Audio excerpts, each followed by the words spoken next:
বৃহস্পতিবার দুপুর 2:30 থেকে বিকেল 3টের মধ্যে মাত্র 8 ঘন্টায় চট্টগ্রাম বন্দরের সিসিটি এবং এনসিটিতে বার্থিং নিচ্ছে অন্তত 6টি জাহাজ। জিসিবিতেও একাধিক জাহাজ বেরার সুযোগ পেয়েছে। আর একই সময়ে বন্দর ছেড়ে গেছে রপ্তানি পণ্য নিয়ে 3টি ফিডার ভেসেল। অথচ গত কয়েকদিন আগেও এসব জাহাজকে বন্দরে বার্থিং পেতে বহির্নোঙরেই অপেক্ষা করতে হতো 7 থেকে 8 দিন। আর এখন তা নেমে এসেছে 12 ঘন্টা থেকে সর্বোচ্চ একদিনে। আমাদের এখান থেকে আমরা আসলে মেটিকুলাস প্ল্যানিং করেছি যাতে আমাদের ব্যবসা বান্ধব একটা পরিবেশ তৈরি হয়, জাহাজে ব্যবসায়ীরা অল্প সময়ের ভিতরে জাহাজগুলোকে এখানে মালামাল এনে বন্দর থেকে ডেলিভারি নিতে পারে। চট্টগ্রাম বন্দর এবং বহির্নোঙরে বর্তমানে 86টি জাহাজের অবস্থান রয়েছে। এর মধ্যে প্রধান জেটির 10টি সহ কন্টেইনারবাহী জাহাজ রয়েছে 16টি। অবশ্য জুন জুলাই মাসে আমদানির পরিমাণ বেড়ে যাওয়ায় পণ্যবাহী জাহাজের সংখ্যা 120 থেকে 130টি পর্যন্ত ছাড়িয়ে গিয়েছিল। বাংলাদেশের জন্য পণ্য নিয়ে আসা ফিডার এবং মাদার ভেসেলগুলোকে এখন আর অলস বহির্নোঙরে বসে থাকতে হচ্ছে না। বাংলাদেশ জলসীমায় প্রবেশের কয়েক ঘন্টার মধ্যে বার্থিং সুবিধা পাচ্ছে চট্টগ্রাম বন্দরে।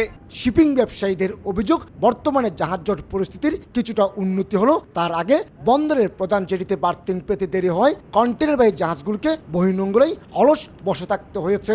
আর তাতে জাহাজ বেঁধে 15,000 মার্কিন ডলার থেকে শুরু করে 20,000 মার্কিন ডলার পর্যন্ত ড্যামারেজ হয়। একই সঙ্গে মেইন লাইন অপারেটরদের কাছে চট্টগ্রাম বন্দরের ইমেজ ক্ষুণ্ণ হচ্ছিল।